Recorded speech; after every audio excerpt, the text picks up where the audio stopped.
रामू मेरे बच्चे, आज फिर जंगल की ओर जा रहा है। तेरी काया तो सूखती जा रही है। थोड़ा आराम भी कर लिया करना बेटा, अपनी सेहत का भी तो ख्याल रख। क्या करूं माँ, अपना पेट पालना है तो मेहनत तो करनी ही पड़ेगी। तू चिंता मत कर, मैं जल्दी लौट आऊंगा। और वैसे भी लकड़ी काटने में मुझे अब थकान महसूस नहीं होती।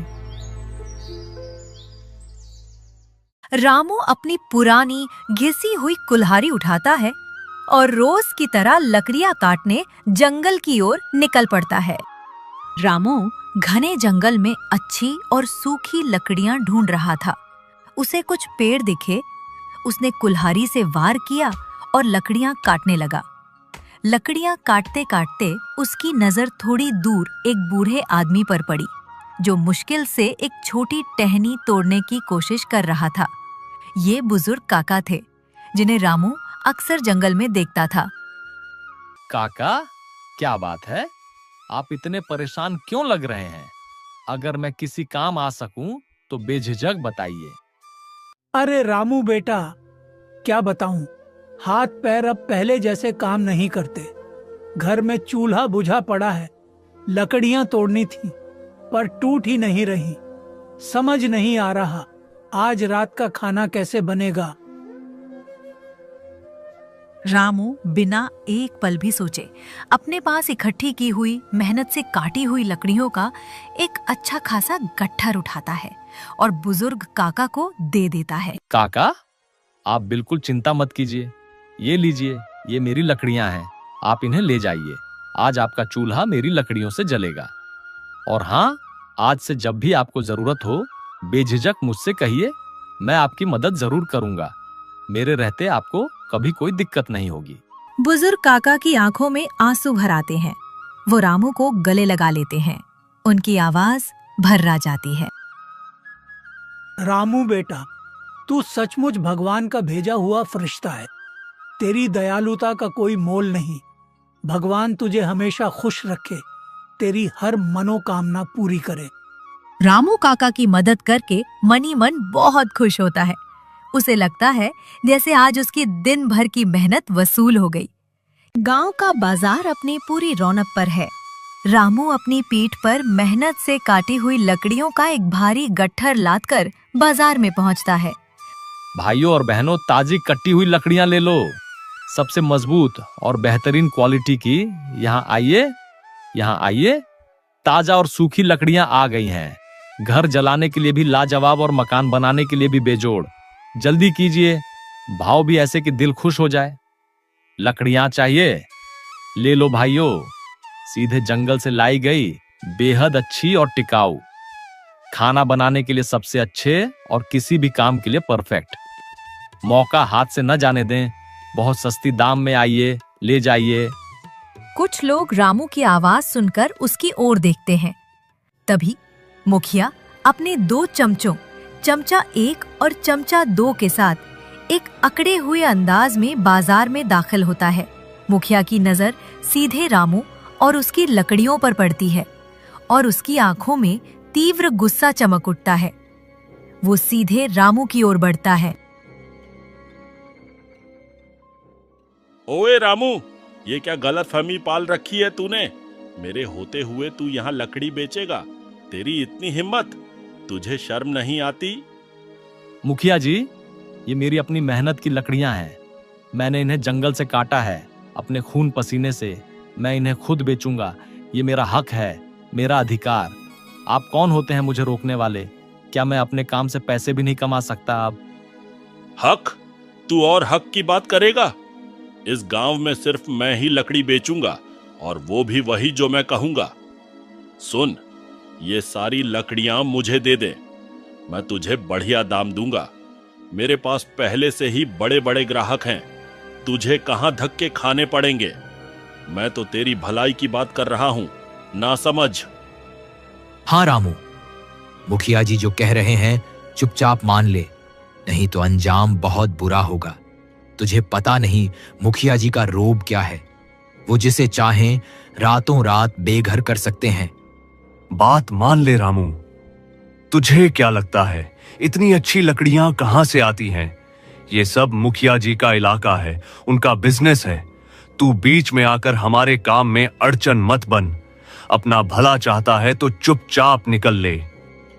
रामू मुखिया और उसके चमचों की ओर देखता है। उसकी आंखों में अब गुस्सैल चमक साफ दिखती है। उसने ठान लिया है कि वो झुकेगा नहीं। नहीं मुखिया जी, मैं अपनी लकड़ियां आपको हरगिज नहीं बेचूंगा। मैंने इन्हें अपने हाथों से काटा है और इन्हें मैं खुद ही बेचूंगा। मैं किसी के एहसान या धमकी के नीचे दबकर नहीं जी सकता। और ये आपका व्यापार नहीं, ये मेरी माँ की रोटी है, मेरी ईमानदार मेहनत की कमाई है। मुखिया का चेहरा गुस्से से लाल हो जाता है। वो रामू के आंखों में सीधे घूरते हुए देखता है। क्या बोला? तू मेरी बात नहीं मानेगा? तुझे अभी भी नहीं पता मैं कौन हूँ? इस गांव का मुखिया हूँ मैं, और इस गांव में मेरी मर्जी के बिना एक पत्ता भी नहीं हिलता। समझ गया? तुझे क्या लगता है तू मुझसे बच जाएगा? आप मुखिया हैं पर मैं भी इंसान हूं, और हर इंसान को अपनी मेहनत का फल खुद कमाने का हक है। आप मुझे रोक नहीं सकते मुखिया जी। ठीक है रामू, तुझे देख लूंगा मैं। आज तूने मेरी बात नहीं मानी ना? याद रखना, ये गांव मेरा है और यहां सिर्फ मेरी चलेगी। चल चमचों, यहां इस फकीर को अपना तमाशा करने दो। इसे पता चलेगा मुखिया से दुश्मनी का क्या अंजाम होता है। मुखिया और उसके चमचे गुस्से से पैर पटकते हुए वहां से चले जाते हैं। मुखिया एक बार फिर मुड़कर रामू को घूरता है और रामू भी उसे देखता रहता है। बाजार के लोग भी चुपचाप ये सब देख रहे थे।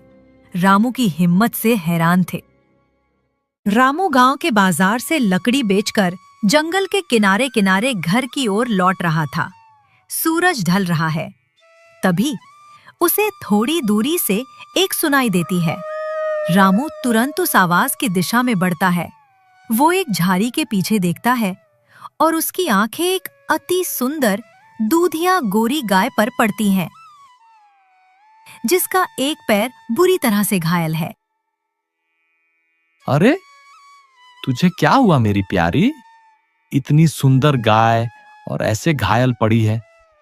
कौन तुझे इस हालत में छोड़ गया? रामू धीरे धीरे बड़े प्यार से गाय को सहारा देकर अपने घर की ओर ले चलता है।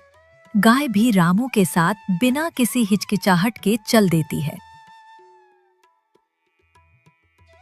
रामू गाय को अपने घर ले आता है। माँ गाय को देखकर एक पल के लिए हैरान होती है, पर अपने बेटे की दयालुता देखकर उनके चेहरे पर खुशी की चमक आ जाती है। रामू, ये गाय कहाँ से लाया? इतनी सुंदर, ऐसी गाय तो मैंने अपने जीवन में कभी नहीं देखी। पर बेटा, हम इसका पेट कैसे भरेंगे? अपनी तो मुश्किल से गुजारा होता है। माँ, ये जंगल में घायल पड़ी थी, मैंने इसका इलाज किया है। कोई भी बेजुबान जीव अगर तकलीफ में हो तो उसे सहारा देना हमारा धर्म है। माँ, आप चिंता मत करो, भगवान है ना सब देखने के लिए। अब ये यहीं रहेगी हमारे साथ। क्या नाम रखूं इसका? गौरी रख दूं? ये तो गौरी मैया जैसी ही गोरी है। हाँ, गौरी ही सही है, बड़ी प्यारी है।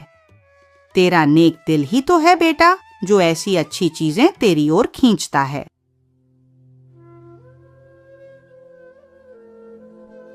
रात का समय था।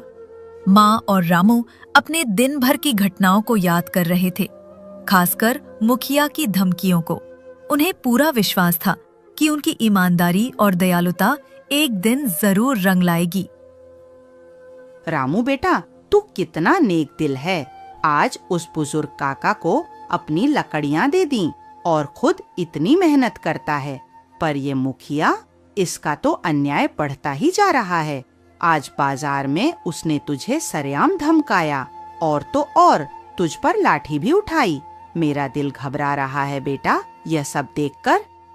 माँ, आप बिल्कुल चिंता मत करो। उस मुखिया की धमकियों से या उसकी एक लाठी से क्या होगा? सच की राह पर चलने वालों को थोड़ी बहुत मुश्किल तो आती ही है, पर आप देखना माँ, भगवान सब देखते हैं। वो किसी के साथ बुरा नहीं करते और ना ही अन्याय को बर्दाश्त करते हैं। हाँ बेटा, तू सही कहता है। मैंने अपनी पूरी जिंदगी में हमेशा यही देखा है कि जो इंसान ईमानदारी से अपना काम करता है, और सच्चे दिल से दूसरों की मदद करता है, उसकी मदद खुद भगवान करते हैं। आज शायद हम दुनिया की नजरों में गरीब हैं, पर दिल के अमीर हैं। हमारा ये दिल ही तो हमारी सबसे बड़ी दौलत है।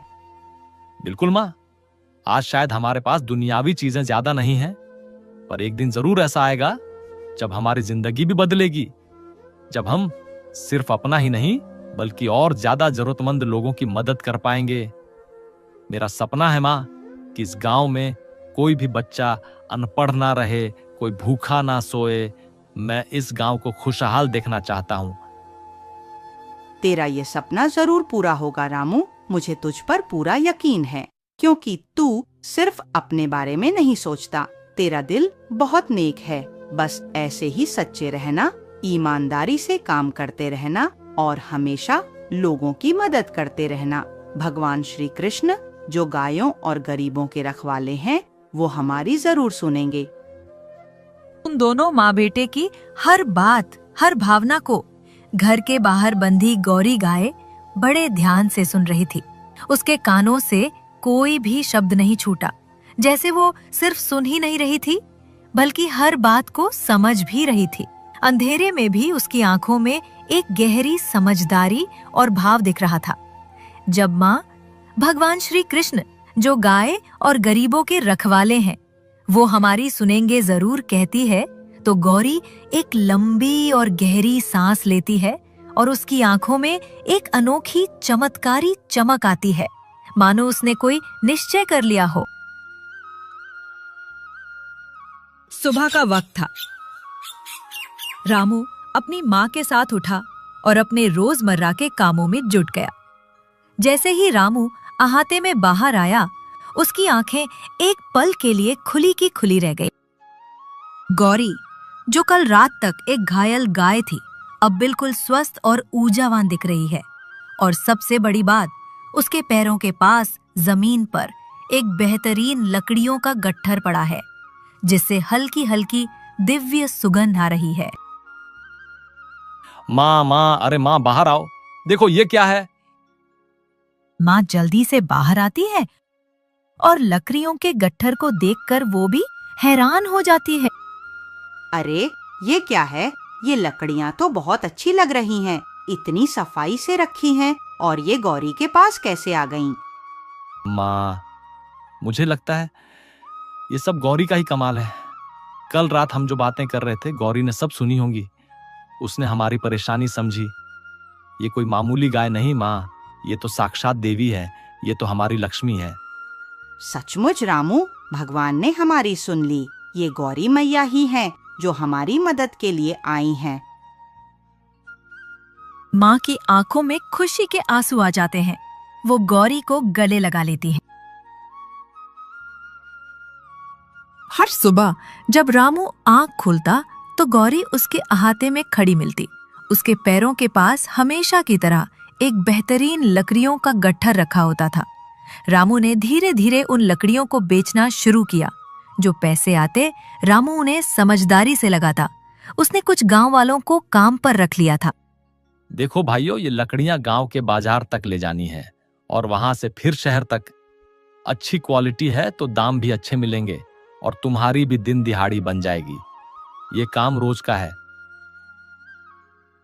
धीरे धीरे रामू का काम बढ़ता गया। घर में अब खुशहाली थी। माँ के चेहरे पर हमेशा मुस्कान रहती। रामू, देख तो इस गौरी गाय का क्या कमाल है। जब से ये आई है, हमारी किस्मत ही बदल गई है, और तू तो अब पूरे गांव का मसीहा बन गया है। हाँ माँ, ये सिर्फ एक गाय नहीं, ये तो हमारी लक्ष्मी है। और माँ, ये सब उसकी ही देन है कि हम अब दूसरों के काम आ पाते हैं, उनकी मदद कर पाते हैं। लेकिन रामू सिर्फ अपने लिए नहीं जीता था। उसकी दयालुता और भी बढ़ गई थी। एक दिन रामू ने देखा कि छोटे छोटे बच्चे स्कूल नहीं जा पा रहे थे। आप लोग चिंता मत कीजिए, मैं आपके बच्चों की फीस भरूंगा। पढ़ाई तो सबका हक है और कोई बच्चा शिक्षा से वंचित नहीं रहना चाहिए। पूरे गांव में रामू का नाम और उसकी नेकदिली की चर्चा होने लगी। लोग उसकी इज्जत करते थे और उसे अपना हीरो मानते थे। रामू की बढ़ती शोहरत और खुशहाली ने मुखिया के दिल में जलन भर दी। मुखिया अपने चमचों के साथ गांव के चौराहे पर बैठा है। वो रामू के घर की बढ़ती खुशहाली और उसकी गांव में बढ़ती इज्जत देखकर अत्यंत जल रहा है। रामू अचानक इतना अमीर कैसे हो गया? कल तक तो जंगल में धूल फांकता फिरता था और आज उसके पास लकड़ी बेचने के लिए अपने आदमी हैं। उसकी लकड़ी मुझसे भी अच्छी बिकती है और लोग भी सिर्फ उसी की बड़ाई करते हैं। जरूर इसके पीछे कोई गहरा राज है। मालिक, सुना है उसके पास एक चमत्कारी गाय है। गांव वाले कहते हैं वही गाय सारा कमाल कर रही है।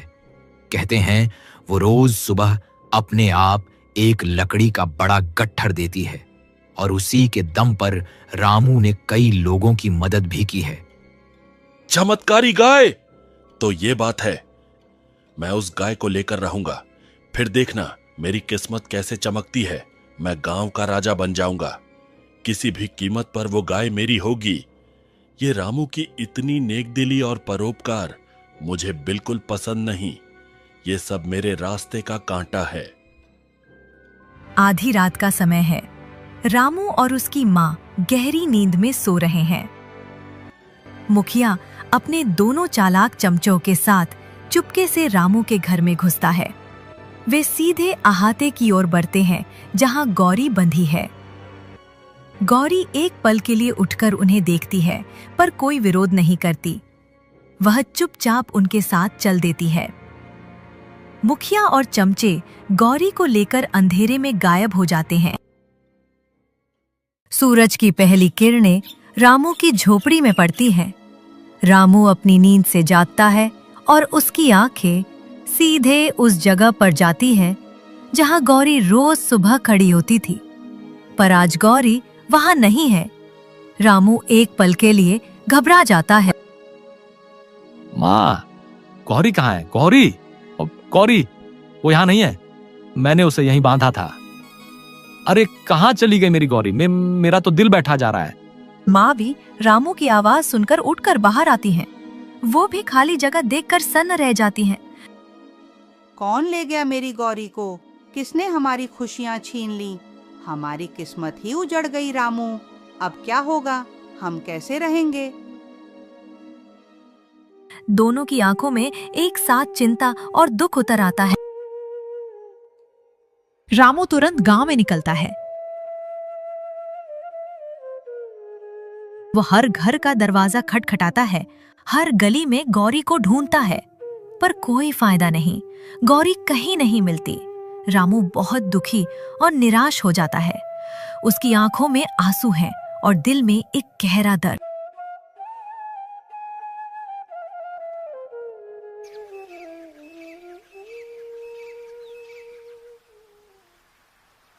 कुछ दिनों बाद रामू अब भी परेशान होकर गौरी को ढूंढ रहा है। तभी उसे वही बुजुर्ग काका मिलते हैं जो जंगल से लकड़ियां लेकर गांव की ओर आ रहे हैं। काका रामू के चेहरे पर छाई उदासी को पहचान लेते हैं। रामू बेटा, क्या हुआ? कई दिनों से देख रहा हूँ तू परेशान है। तुम्हारी वो प्यारी गाय गौरी कहीं दिख नहीं रही। सब लोग उसकी बात करते हैं कि वो कहाँ गई। हाँ काका, गौरी गायब हो गई है। मुझे नहीं पता कौन ले गया और वो कहाँ होगी। मेरी तो पूरी दुनिया ही उजड़ गई है काका। उसके बिना मेरा कुछ भी करने का मन नहीं करता। रामू बेटा, एक बात बताऊं, पर मुझे लगा था कि मेरा वहम होगा, इसलिए अब तक नहीं बताया था। क्या काका? बताइए ना, कुछ भी जो आपको पता हो। परसों मैं लकड़ियां बेचने मुखिया के घर के पास से गुजर रहा था। उनका बाड़ा खुला हुआ था। मैंने अंदर झांका तो मुझे तुम्हारी गौरी दिखी। वो वहीं बंधी हुई थी। मुझे लगा शायद वो कोई और गाय होगी, पर उसकी आंखें वो तुम्हारी गौरी ही थी बेटा।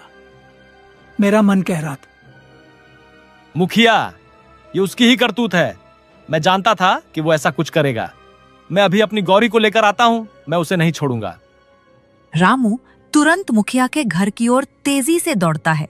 बुजुर्ग काका भी उसके पीछे पीछे जाते हैं, चिंता और उत्सुकता से। अरे ये क्या बकवास है? यह तो बस एक मामूली गाय है, कोई चमत्कारी गाय वाय नहीं। उस रामू ने मुझे गधा बना दिया। मैंने इस पर इतना पैसा बर्बाद किया और इसने मुझे कुछ भी नहीं दिया। वो एक मोटी लाठी उठाता है और गौरी को जोर से मारने के लिए आगे बढ़ता। रामू हाफता हुआ वहां पहुंचता है। वो मुखिया को गौरी को मारते हुए देखता है। गांव के कुछ और लोग भी रामू के पीछे पीछे आ जाते हैं। रुको मुखिया, मेरी गौरी को हाथ भी मत लगाना। अरे रामू, आ गया तू अपनी निकम्मी गाय लेने? ले जा इसे, ये किसी काम की नहीं। बेकार में मेरे घर में जगह घेर रही है और मेरा चारा भी खा रही है। मैंने तुझे पहले ही कहा था ना, मेरी बात मान ले। मुखिया फिर से गौरी को मारने के लिए लाठी उठाता है। रामू बिना सोचे समझे बिजली की तेजी से गौरी के सामने खड़ा हो जाता है। अपने शरीर से गौरी को पूरी तरह से ढक लेता है। मुखिया की लाठी सीधे उसके कंधे पर लगती है। मुखिया की लाठी रामू के कंधे पर इतनी जोर से लगती है कि हड्डी टूटने की आवाज आती है। रामू दर्द से कराहता है। उसकी आंखें दर्द से बंद हो जाती हैं। वो गिरते गिरते संभलता है, पर गौरी को अपनी पनाह में पकड़े रहता है। उसके कंधे से ताजा खून निकलने लगता है। चमचे 1 और 2 भी रामू को मारने के लिए अपनी लाठियां उठाकर आगे बढ़ते हैं। चकाचौंध कर देने वाली रोशनी चमकती है।